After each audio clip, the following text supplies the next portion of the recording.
何度も全体主義についても話をしたことはございますけれども、全体主義の特徴としては言えることは、暴力革命的なものや暴力による支配、そういうものを当然のこととして前提にする、傾向があります。そしてさらに彼らは秘密警察のようなものを使いたがります。今で言えば、盗聴とか尾行とか、あるいは、カメラによる撮影とか、いろんなものですね。そういうことで人々を管理し始める、そういう秘密警察を持っています。そして強制収容所というのも持っています。だから政治的に都合の悪い人たちは強制収容所に、放り込んで出さないようにする、隔離するということですね。現実にはそうした神の思想を否定するような人たちが地獄界に行っては無間地獄というところで隔離されて、他の人と話ができないようにされています。漆黒の闇の中で思想犯ですから、人と接触するとその思想を広げますので一人だけにされておりますけれども、この世では彼らの方が自分に反対する人たちを隔離して、そして政治犯として、出さないようにしているところが数多くありますね。こういうところは全体主義的傾向があるというふうに見ていいと思います。さらに付け加えるとするならば、もう一つ忘れてはならない点は、全体主義国家というものは大抵反乱が起きますので、それに対する反乱が起きるので、これを弾圧し粉砕しようとします。それは当然の彼らの傾向ではあるんですけれども、で弾圧して粉砕したら、その反乱を粉砕したら平和が来て安定した秩序が来るかと、みんな想像するんですけれども、そうはならないということですね。これもはっきり言っておかなきゃいけない。反乱を弾圧した後に来るものはもっと怖いものが来るんです。もっと怖いものが来て、これ全体主義国家っていうのはそういう常に敵を作り続けるんです。新しい敵を作っていく。どんどん新しい敵を作って、それを敵として戦い始めて侵略したり粉砕したりしていくようになっていきます。これが怖いところなんです。Thank you, Master Okawa. So here in this clip, what we saw is a kind of step-by-step analysis of totalitarianism and how it's based upon a very animalistic side of human beings, but also it's connected to the worst part of hell, the abysmal realm. And we see that all totalitarian states tend to follow the same formula. And this is very clearly explained by Master Yuhokawa for the first time. And it's very revealing because once we start to see that this cycle starts to begin, we can catch it in advance if the citizens are enlightened enough to see through the leader's false promises. They can understand how this will snowball into a totalitarian state if we don't intervene. So, Yushi, I feel like you probably have a lot to say about this topic, but how did you take Master Okawa's formula of how a totalitarian state is created? Before I get into that, your commentary was genius, my friend. I was like, I loved how you said that, like, this can snowball into like a bigger effect. So, like, if the citizens are aware, we can stop it beforehand. But a lot of the cases, if we look at history, is that totalitarianism doesn't start in a day. It's actually incited. The scary part is like Hitler, he was a famous guy. People actually loved him and people were applauding for him when he was first, fixed the economy in Germany. So like they really liked him. And then eventually, however, the scary part is he turned into a dictator, a totalitarian regime. So thank you, Dylan, for pointing that out. It's really important for us to know this, even though we're not political scholars or anything. But since the whole world, we live in a democracy, each and every one of us is like thoughts and knowledge of politics is what forms this country. So I think that really hit home for me. It's really important for us to know this knowledge. But personally, I have an electrical engineering background. I'm a guy who loves math and science. So every time when Master puts these things into like a formula-ish way, I just so touched by it. It's like, oh, it's like that aha moment. It's like, oh, that's why totalitarianism is bad. It's like we kind of like know it abstractly, but not so much in such a condensed form. And when he put this in this condensed form, it really opened up a new avenue for me. So I just love the way he did it. You know, these kind of totalitarian states sometimes arise from the far left, sometimes from the far right, but ultimately it goes back to they're sinning against God or Buddha, and they are, they are trying to make themselves the ultimate power. So, Mariko, I was wondering, with all this said, how could you apply this kind of wisdom to today's world? Well, as Yushi said, it's really always refreshing when we see step by step Master putting it down in very understandable ways for us to understand what's happening. It often comes as like a future prediction. So we see it happening in real time.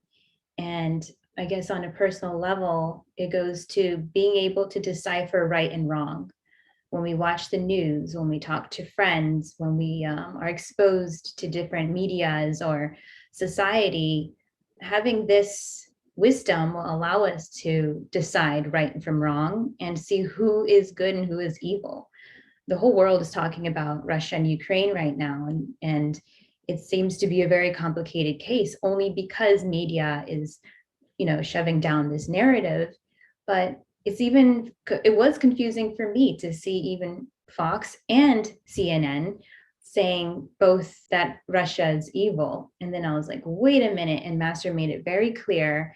And again, going back to humanity and really faith, you can only understand through faith who is right and wrong and who is good and evil. So it's a process of elimination of unnecessary confusion. And it's a really helpful way of life, I believe, to just increase your wisdom every single day and always have that radar inside, that core inside, what is right and what is wrong. So on a personal level or a micro level, I think it's so important. That's really true because, like Yushi and you said, Mariko, once every person becomes more enlightened or more aware of the present circumstances, we can be the change that we want to see. You know, we can act as the eyes which point out, these kind of dangers, and then let people know through our words and our actions just where our society might be headed in the case that all opinion becomes homogenized and everyone starts thinking the same way about every issue. But I really like this idea of these, especially the 3 points which all totalitarian states have. First, they want to purge the political enemies of the leader. They want to get rid of all obstacles to their governance. So they do this brutal revolution or rebellion and purge all the enemies. Then they create a systematic way to find people, such as a secret police, which spies on people, uses surveillance cameras, it wiretaps their phones, etc. And then they create these concentration camps where they store their political enemies. And once we notice these 3 signs, we can be fully sure that the country is a totalitarian state. And what's the country that comes to my mind when I think of those 3?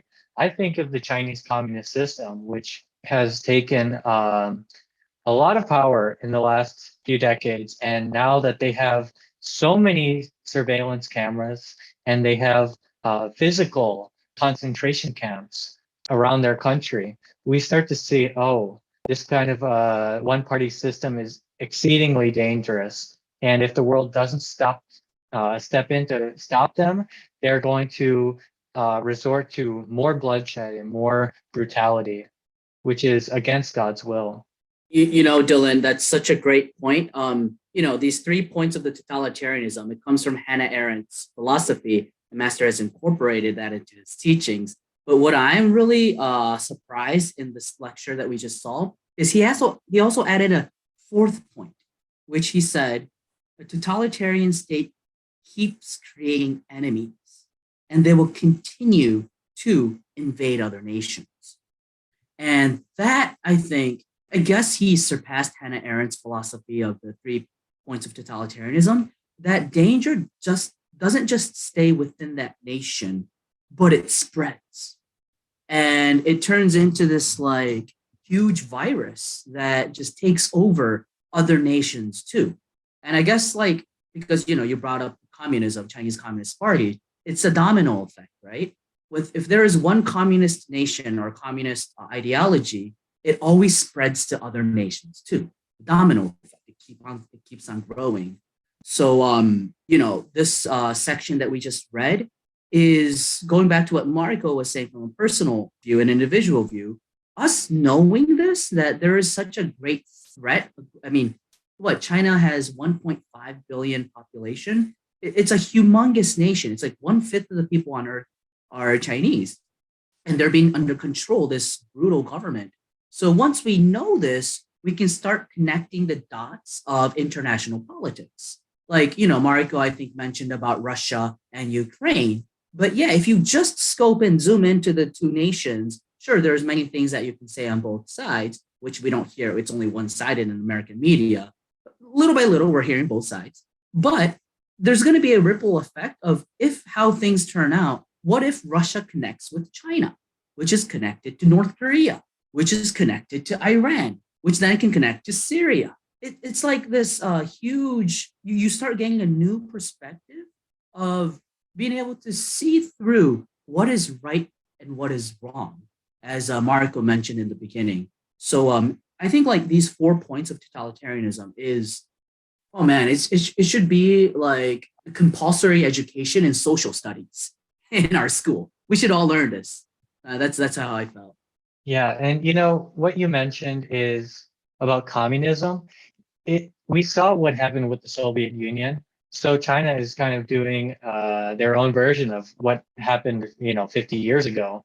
But even if you get rid of all your enemies within your nation, the people still realize that you never achieved the ideals that they said, which is a society of perfect equality, a society in which there's so much peace and stability and order. Then they start to wonder, if the government has all the power and the society is not becoming better, what's going on? So the government starts to blame foreign nations. They start to say, oh, we are being sabotaged by Western powers. And so they start to justify foreign military conflict as a way to prove to their citizens that this enemy is keeping them from becoming happy. And so it just never ends. It's just because the system itself is flawed and they can't create happiness in a world where there's no diversity and no, success. So they have to keep blaming other people for their failures. All right, Dylan, thank you for sharing that point, wherein like a communist totalitarian nation, it'll never become a happy society. And what you reminded me of actually is Master Okawa's different Kyoten, his book, Love for the Future. And inside here, he's kind of like defines what a totalitarian country is. And it goes like this. The totalitarian country says that the citizens exist for the sake of the country and considers their people to be their servants. Done. That's the end of the debate. It's like, that's why there will never be a happy society in a totalitarian nation, because the citizens are the means and not the ends. So I just wanted to throw that in there. Yeah, thank you very much. So this concludes part 2 of our web series, and I hope that you're enjoying our program so far, and you're enjoying the Kyoten, the Holy Book, the Laws of Messiah. Thank you very much.